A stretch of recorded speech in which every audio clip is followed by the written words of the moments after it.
It's magic.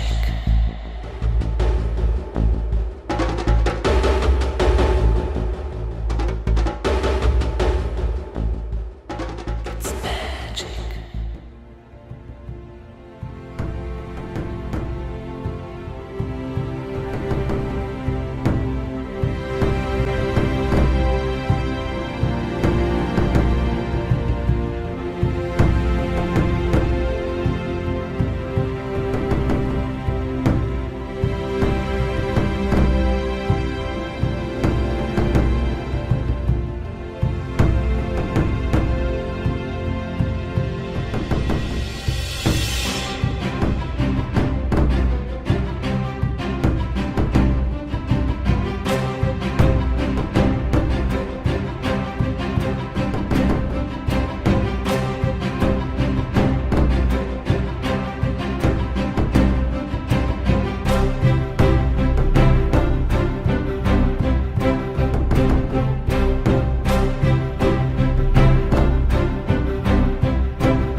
Meu otimismo está baseado na certeza de que esta civilização vai desmoronar.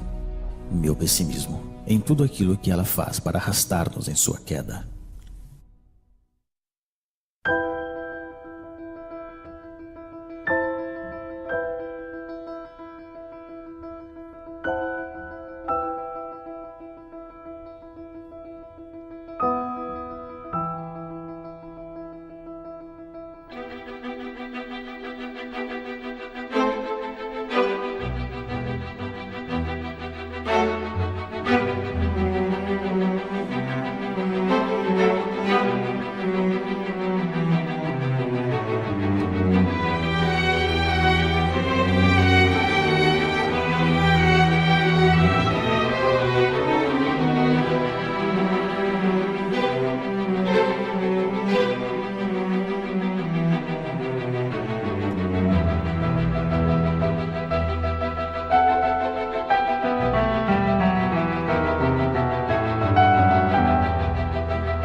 Que época terrível esta, onde idiotas dirigem cegos. William Shakespeare.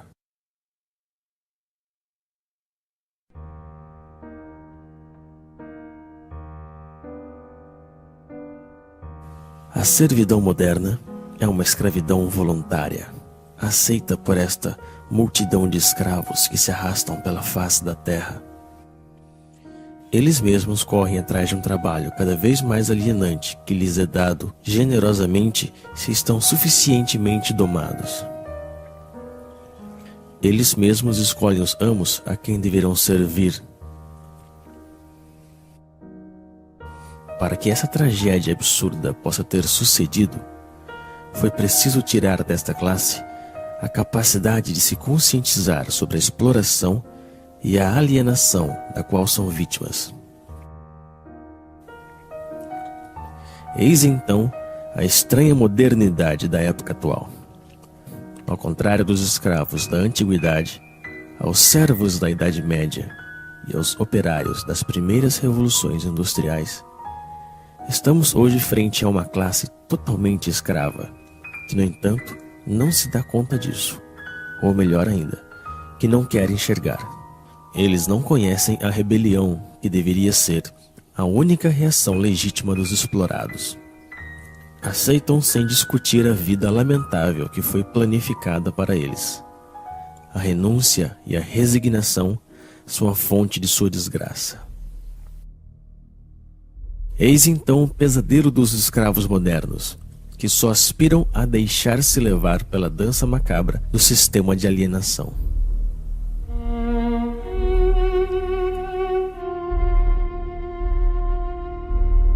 A opressão se moderniza, estendendo por todas as partes as formas de mistificação que permitem ocultar nossa condição de escravos.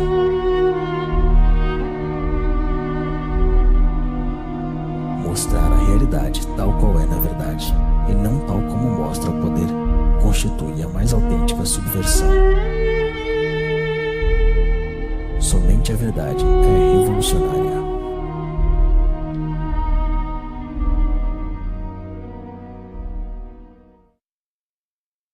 O urbanismo é a tomada do meio ambiente natural e humano pelo capitalismo, que, ao desenvolver-se em sua lógica de dominação absoluta, refaz a totalidade do espaço como seu próprio cenário. Guy Debord, A Sociedade do Espetáculo.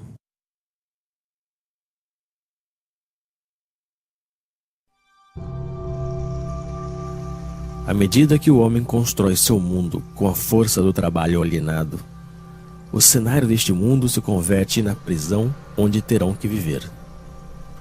Um mundo sórdido, sem sabor, nem odor, que leva consigo a miséria do modo de produção dominante. Este cenário está em eterna construção. Nada nele é estável. A remodelação permanente do espaço que nos envolve se justifica pela amnésia generalizada e pela insegurança na qual devem viver seus habitantes. Trata-se de refazer tudo à imagem do sistema. O mundo torna-se a cada dia mais sujo e barulhento, como uma usina. Cada parcela deste mundo é propriedade de um Estado ou de um particular. Este roubo social, que é a apropriação exclusiva do solo, se encontra materializada na onipresença de muros, barreiras e fronteiras. São as marcas visíveis dessa separação que invade tudo. Mas ao mesmo tempo, a unificação do espaço, de acordo com os interesses da cultura mercante, é o grande objetivo da nossa triste época. O mundo deve transformar-se em uma imensa autópsia, racionalizada ao extremo, para facilitar o transporte das mercadorias. Todo obstáculo, natural ou humano, deve ser destruído. O ambiente onde se aglomera esta massa servil é o fiel reflexo de sua vida. Se assemelha a jaulas, a prisões, a cavernas. Porém, contrariamente aos escravos e aos prisioneiros, o explorado dos tempos modernos deve pagar por sua jaula.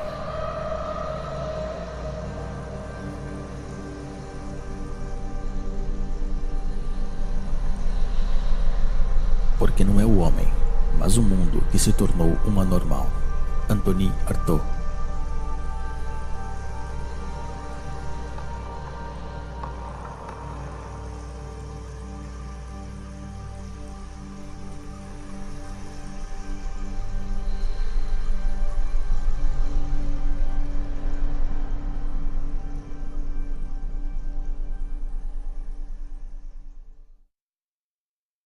À primeira vista, a mercadoria parece uma coisa simples, trivial, evidente. Porém, analisando-a, vê-se complicada, dotada de sutilezas metafísicas e discussões teológicas. O Capital, Karl Marx. É neste lugar estreito e lúgubre, onde o escravo moderno acumula as novas mercadorias que deveriam, segundo as mensagens publicitárias onipresentes, trazer-lhe a felicidade e a plenitude. Porém, quanto mais acumula mercadorias, mais ele se afasta da oportunidade de ser feliz. Que aproveita o homem ganhar o mundo inteiro e perder sua alma? Marcos, capítulo 8, versículo 36. A mercadoria, ideológica por essência, despoja de seu trabalho aquele que a produz e despoja de sua vida aquele que a consome. No sistema econômico dominante, já não é mais demanda que condiciona a oferta, mas a oferta que determina a demanda. Então é assim que, de maneira periódica, surgem novas necessidades que são rapidamente consideradas como vitais para a maioria da população.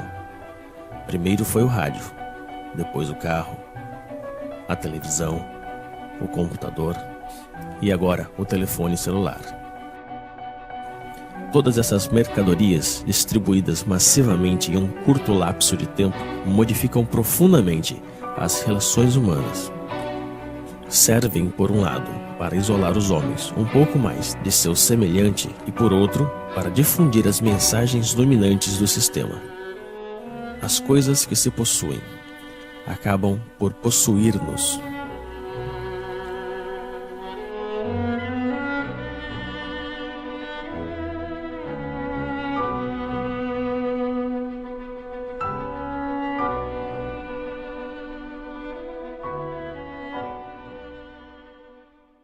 O que vem a ser alimento para um é veneno para outro. Para Celso.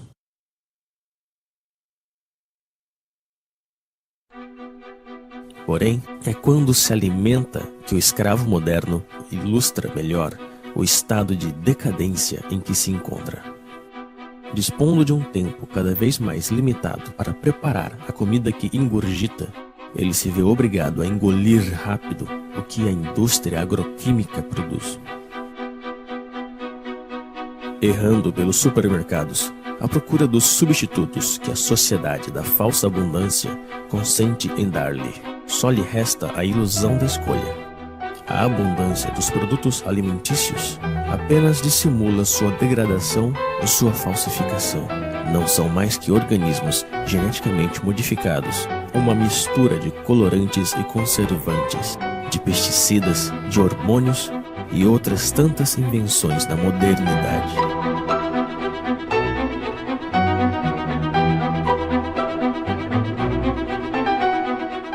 O prazer imediato é a regra de todo modo de alimentação dominante. Também é a regra de todas as formas de consumo, e as consequências que ilustram essa forma de alimentação se veem em todas as partes. Mas é frente à indigência da maioria que o homem ocidental goza de sua posição e de seu consumo frenético. Em vista disso, a miséria está em todos os lados, onde reina a sociedade totalitária mercante. A escassez é o reverso da moeda da falsa abundância. E num sistema que promove a desigualdade como critério de progresso, mesmo se a produção agroquímica é suficiente para alimentar a totalidade da população mundial, a fome nunca deverá desaparecer.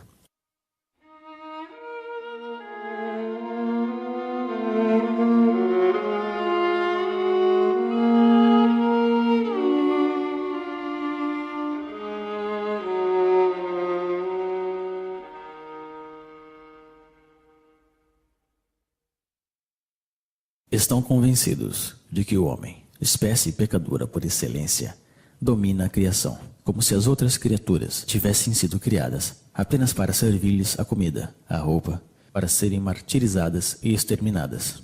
Isaac Bashevis Singer. A outra consequência da falsa abundância alimentícia é a generalização das usinas de concentração e exterminação massiva e bárbara das espécies que servem de alimento aos escravos. Esta é a real essência do modo de produção dominante.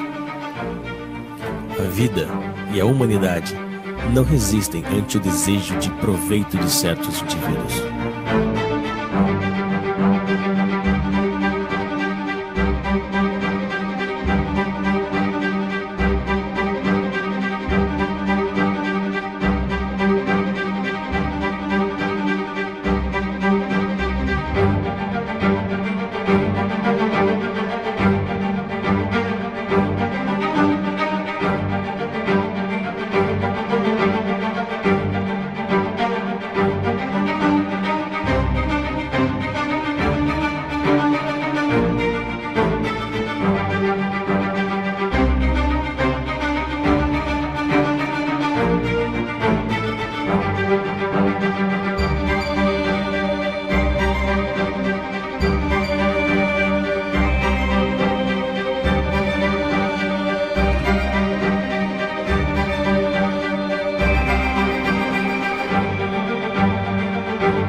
Que triste é pensar que a natureza fala e que a espécie humana não a escuta.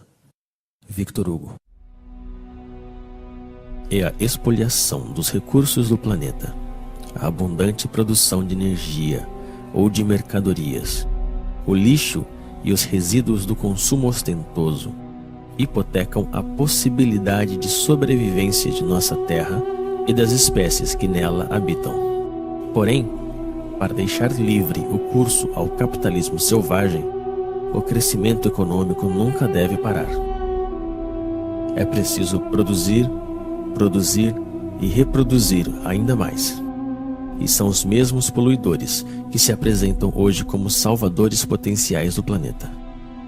Esses imbecis da indústria do espetáculo, patrocinados pelas empresas multinacionais, tentam convencer-nos de que uma simples mudança em nossos hábitos seria suficiente para salvar o planeta de um desastre.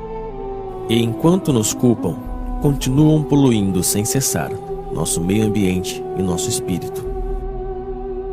Essas pobres teses pseudoecológicas são repetidas pelos políticos corruptos em seus slogans publicitários. Porém, nunca propõem uma mudança radical no sistema de produção. Trata-se, como sempre, de mudar alguns detalhes para que tudo fique como antes.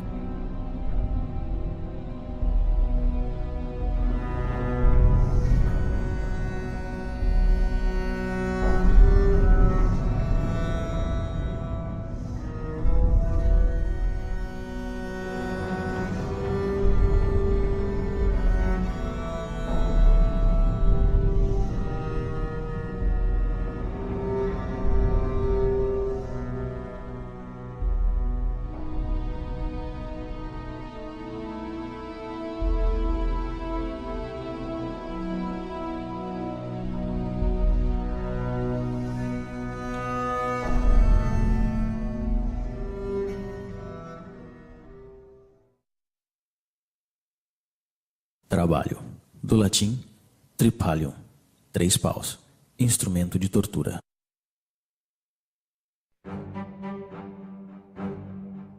Mas para entrar na roda do consumo frenético, é necessário ter dinheiro. E para conseguir dinheiro, é preciso trabalhar, ou seja, vender-se. O sistema dominante fez do trabalho seu principal valor. E os escravos devem trabalhar mais e mais para pagar a crédito a sua vida miserável.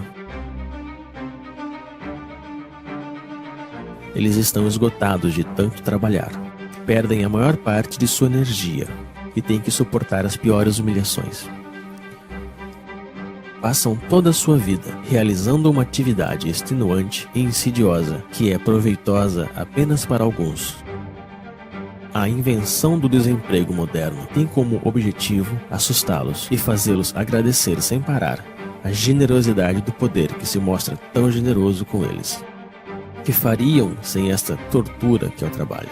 E são essas atividades alienantes que são apresentadas como libertadoras. Que mesquinhez e que miséria!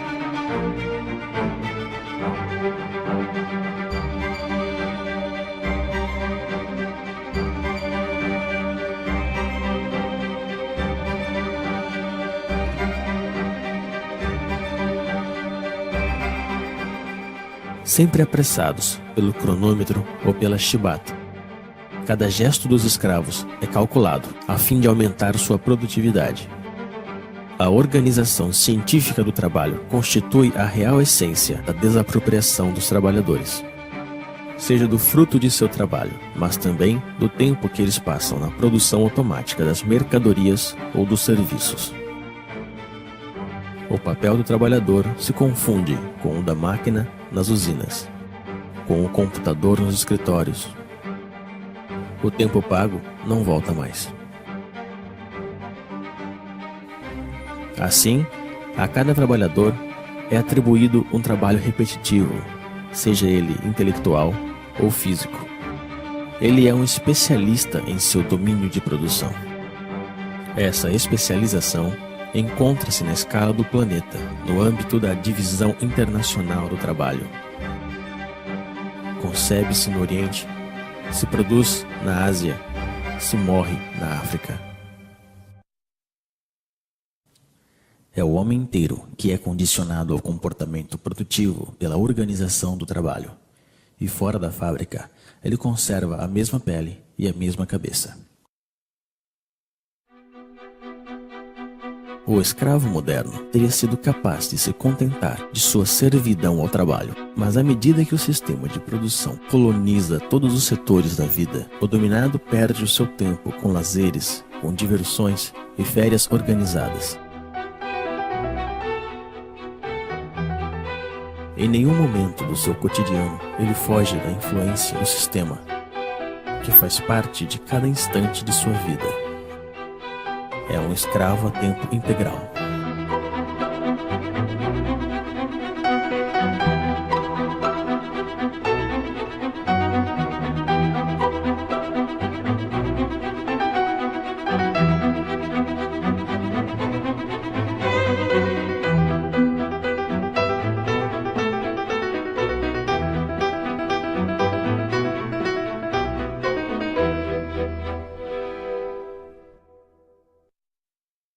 A medicina faz-nos morrer mais.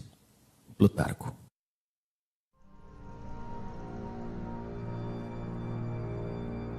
A origem dos males do escravo moderno está na degradação generalizada de seu ambiente, do ar que respira e da comida que ele consome. O estresse provocado pelas suas condições de trabalho e pelo conjunto de sua vida social.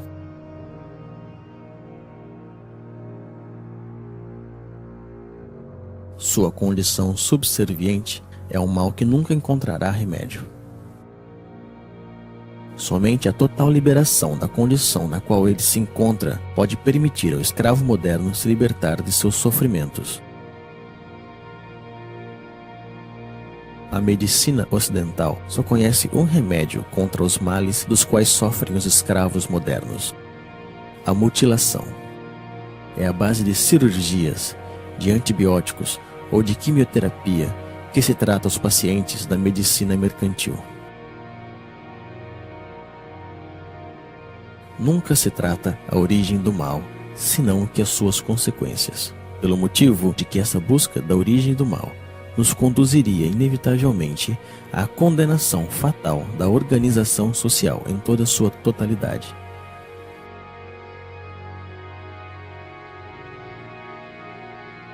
Assim como ele transformou todos os detalhes de nosso mundo em uma simples mercadoria, o sistema atual fez de nosso corpo uma mercadoria, um objeto de estudo e de experiências para seus pseudo-aprendizes de medicina mercantil.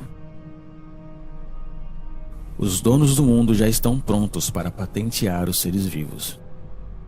O sequenciamento completo do DNA do genoma humano é o ponto de partida de uma nova estratégia posta em ação pelo poder. A decodificação genética não tem outro objetivo que o de amplificar consideravelmente as formas de dominação e de controle. Depois de tudo, nosso corpo também não nos pertence. De tanto obedecer, adquirimos reflexos de submissão. Anônimo.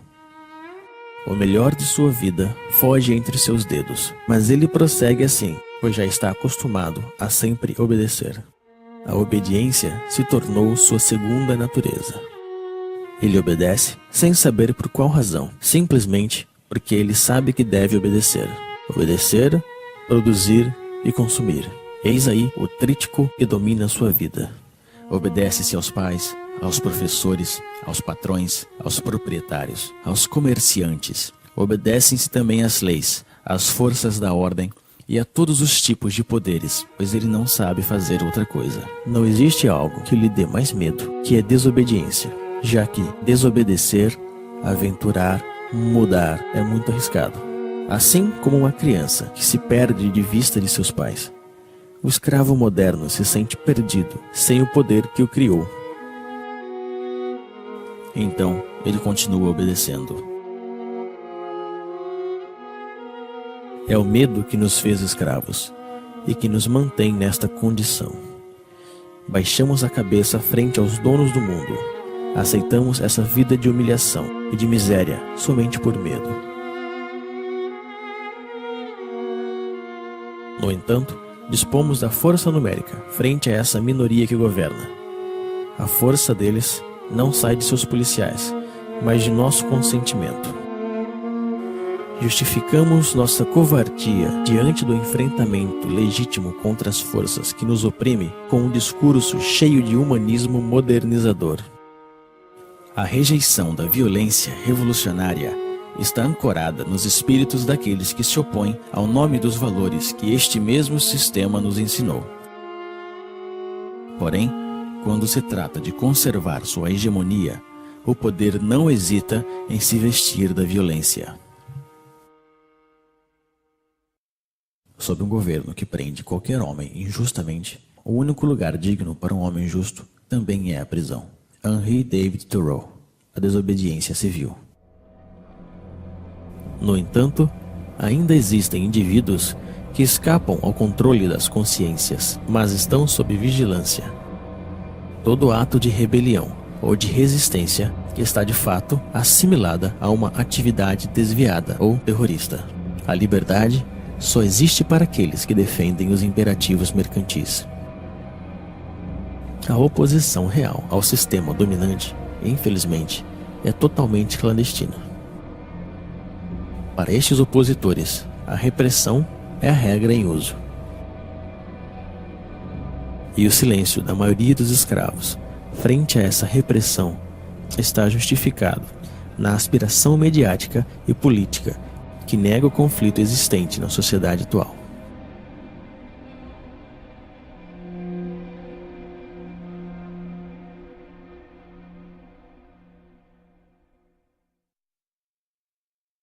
O que outrora se fazia por amor a Deus, hoje se faz por amor ao dinheiro, isto é, daquilo que hoje confere o sentimento de poder mais elevado e a boa consciência. Nietzsche, Aurora. Como todos os seres oprimidos da história, o escravo moderno precisa de seu misticismo e de seu Deus para anestesiar o mal que lhe atormenta e o sofrimento que lhe sufoca. Mas esse novo Deus, a quem entregou sua alma, não é nada mais que nada. É um pedaço de papel, um número que tem apenas sentido, porque todo mundo decidiu dar-lhe. É em nome deste novo Deus que ele estuda, que ele trabalha, que ele luta e se vende. É em nome desse novo Deus que ele abandonou seus valores e está disposto a fazer qualquer coisa. Ele acredita que quanto mais tem dinheiro, mais se libertará dos problemas dentro dos quais ele está aprisionado. Como se a possessão andasse de mãos dadas com liberdade. A liberação é uma acesse que provém do domínio de si mesmo, um desejo e uma vontade de atuar. Está no ser e não no ter. Porém, é preciso decidir-se a não mais servir nem obedecer. É preciso também romper com esse hábito, que ao parecer ninguém ousa recriminar. O escravo moderno está convencido de que não existe alternativa na organização do mundo atual. Ele se resignou a esta vida, porque pensa que não pode haver outra. E é aí mesmo que se encontra a força da dominação presente. Entreter a ilusão desse sistema que colonizou toda a face da Terra. É o fim da história. Convenceu a classe dominada que adaptar-se à sua ideologia é como adaptar-se ao mundo tal qual se mostra e como sempre foi. Sonhar com outro mundo se tornou um crime, criticado unanimemente pelos meios de comunicação e os poderes públicos. O criminoso, na realidade, é aquele que contribui, consciente ou não, na demência da organização social dominante. Não existe loucura maior que a do sistema atual. E, se não, fica sabendo, ó rei, que não serviremos a teus deuses, nem adoraremos a estátua de ouro que levantaste. Antigo Testamento, Daniel, capítulo 3, versículo 18. Frente à devastação do mundo real, é preciso que o sistema atual colonize a consciência dos escravos. É por isso que no sistema dominante, as forças de repressão são precedidas pela dissuasão, que desde a infância realiza sua obra de formação de escravos.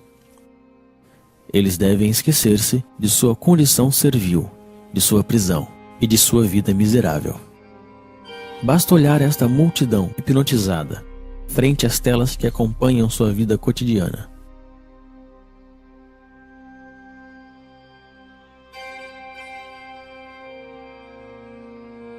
Eles enganam sua insatisfação permanente com o reflexo de uma vida sonhada, feita de dinheiro, de glória e aventura.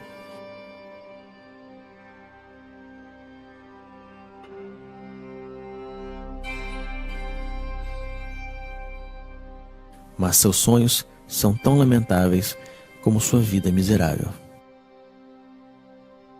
Existem imagens para todos e por todos os lados. Essas imagens levam consigo a mensagem ideológica da sociedade moderna e serve de instrumento de unificação e de propaganda. Vão crescendo à medida que o homem é desapropriado de seu mundo e de sua vida.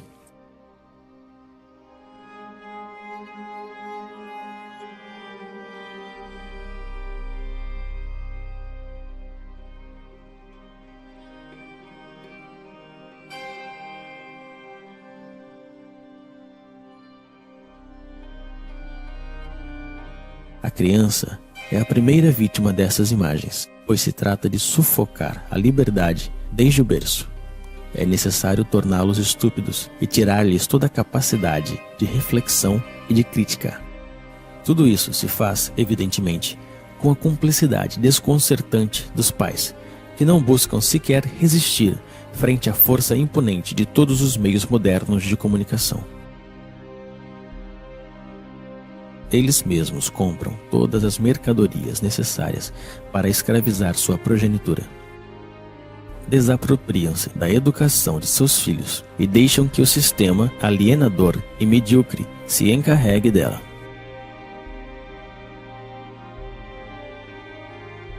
Existem imagens para todas as idades e para todas as classes sociais. Os escravos modernos confundem essas imagens com cultura e, às vezes, com arte. Recorrem seus instintos mais baixos para vender qualquer mercadoria. E é a mulher, duplamente escrava da sociedade atual, que paga o preço mais alto. Ela é apresentada como um simples objeto de consumo.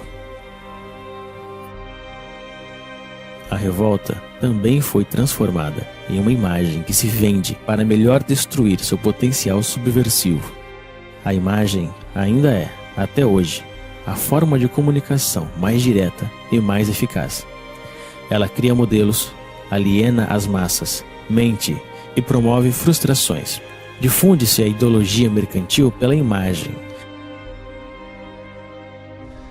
pois o objetivo continua sendo o mesmo: vender. Modelos de vida ou produtos, comportamentos ou mercadorias. Vender é o único que importa. Estas pobres criaturas se divertem, mas esse divertimento só serve para distrair os mesmos do verdadeiro mal que lhes afeta. Deixaram que fizessem de suas vidas qualquer coisa e fingem sentir-se orgulhosos por isso. Tentam transmitir uma satisfação, mas ninguém acredita. Não conseguem enganar-se a si mesmos quando se deparam com o reflexo frio do espelho da vida. Assim, perdem tempo com estúpidos que lhes fazem rir e cantar, sonhar ou chorar.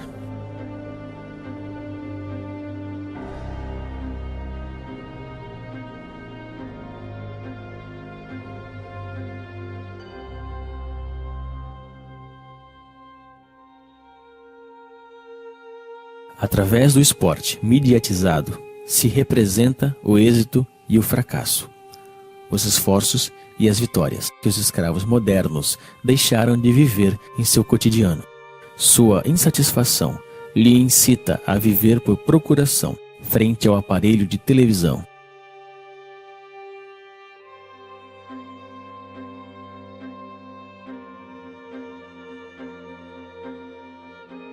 Assim, como os imperadores da Roma antiga compravam a submissão do povo com pão e jogos, hoje em dia é com diversões e consumo do vazio que se compra o silêncio dos escravos.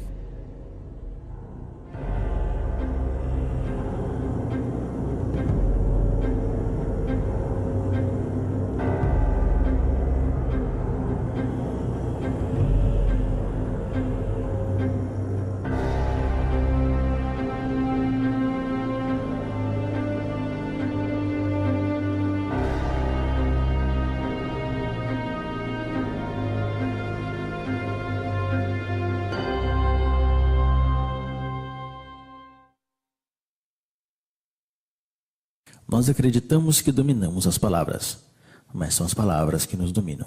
Alan Ray. O controle das consciências passa essencialmente pela utilização viciada da linguagem utilizada pela classe economicamente e socialmente dominante. Sendo o detentor de todos os meios de comunicação, o poder difunde a ideologia mercantil através da definição petrificada, parcial e falsa que ele dá das palavras. As palavras são apresentadas como neutras e sua definição como evidente. Porém, estando sob controle do poder, a linguagem designa sempre algo muito diferente da vida real. É, antes de tudo, uma linguagem de resignação e impotência, a linguagem da aceitação passiva das coisas tais como são e tais como devem permanecer. As palavras trabalham por conta da organização dominante da vida, e o fato mesmo de utilizar a linguagem do poder nos condena à impotência.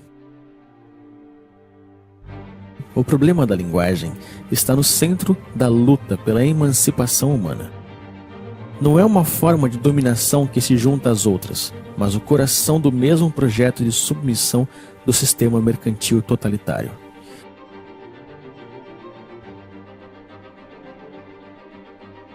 Para que uma mudança radical surja de novo, é preciso uma tomada radical da linguagem e também da comunicação real entre as pessoas.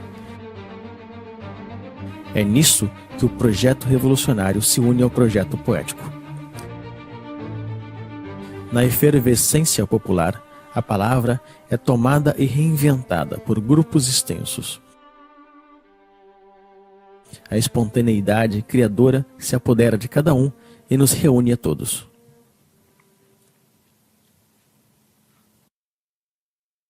Votar é abdicar.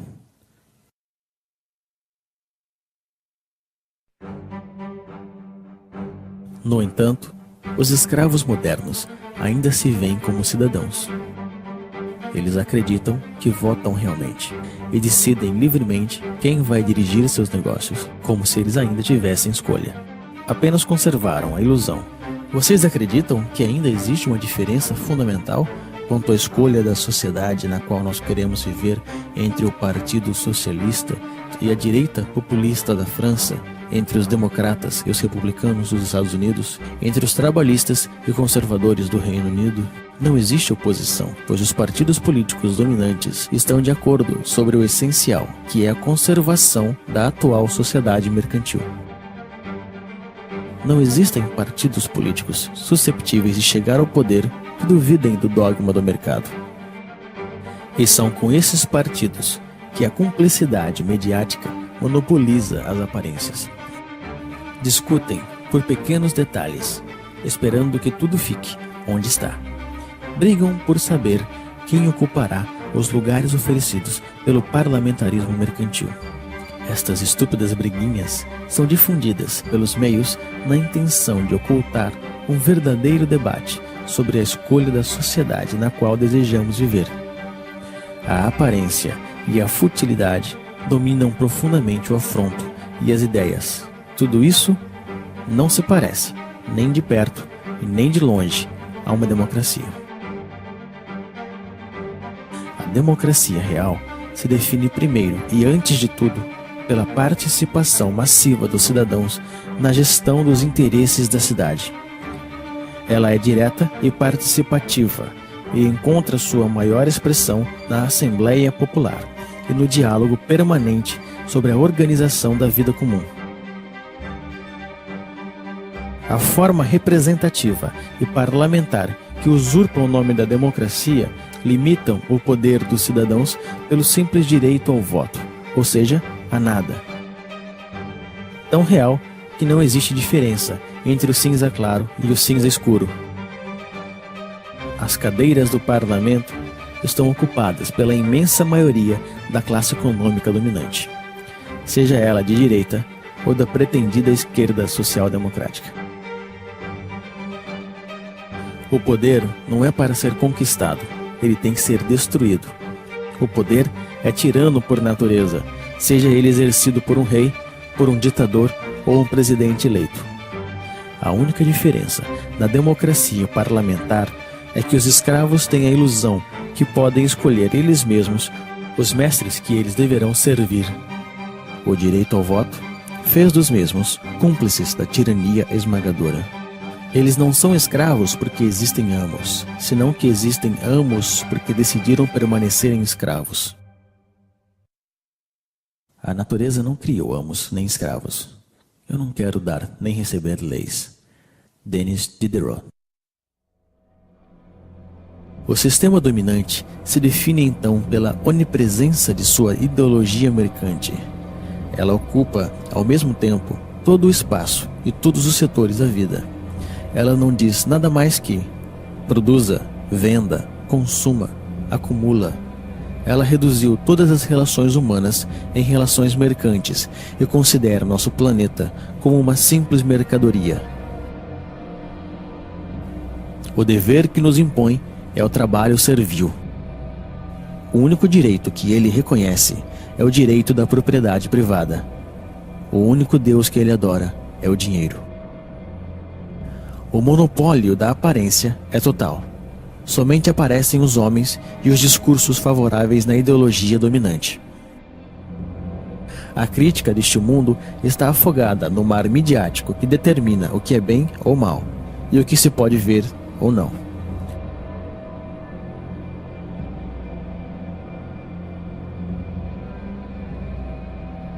A onipresença da ideologia, o culto ao dinheiro, monopólio da aparência, partido único disfarçado de pluralismo parlamentar, ausência de uma oposição visível, repressão sob todas as formas, vontade de transformar o homem e o mundo. Eis o verdadeiro rosto do totalitarismo moderno que chamamos de democracia liberal. Porém, é necessário chamá-la pelo seu verdadeiro nome: o sistema mercantil totalitário.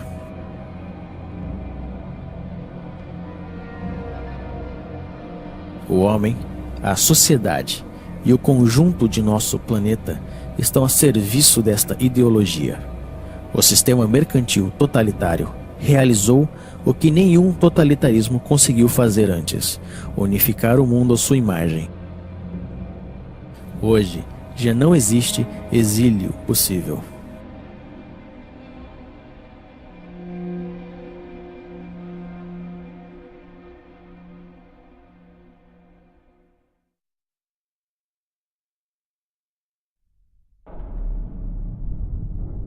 À medida que a opressão se estende por todos os setores da vida, a revolta toma aspecto de uma guerra social. Os motins renascem e anunciam a futura revolução.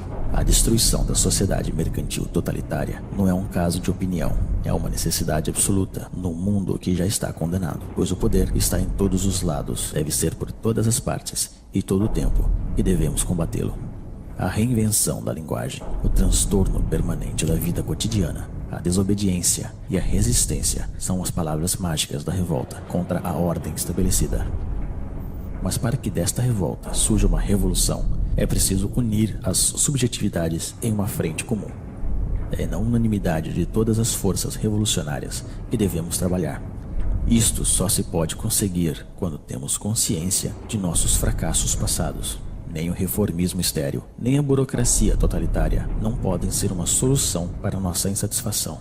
Trata-se de reinventar novas formas de organização e de luta.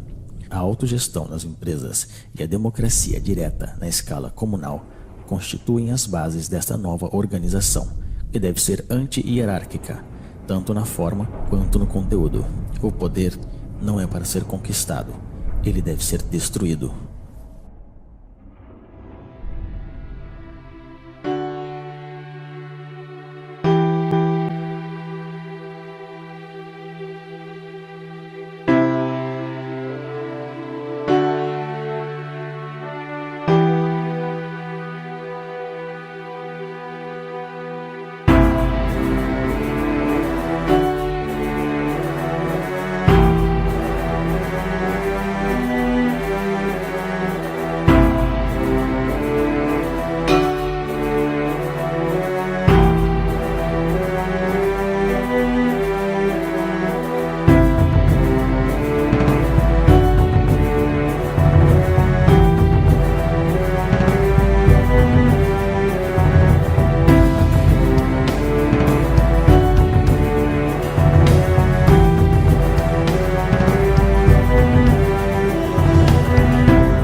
Cavalheiros, a vida é muito curta. Se nós vivemos, vivemos para andar sobre as cabeças dos reis. William Shakespeare, Henrique IV. Jean-François Briand. Tradução: Elisa de Arbênia Quadros. Dublagem: Rodrigo Nishino.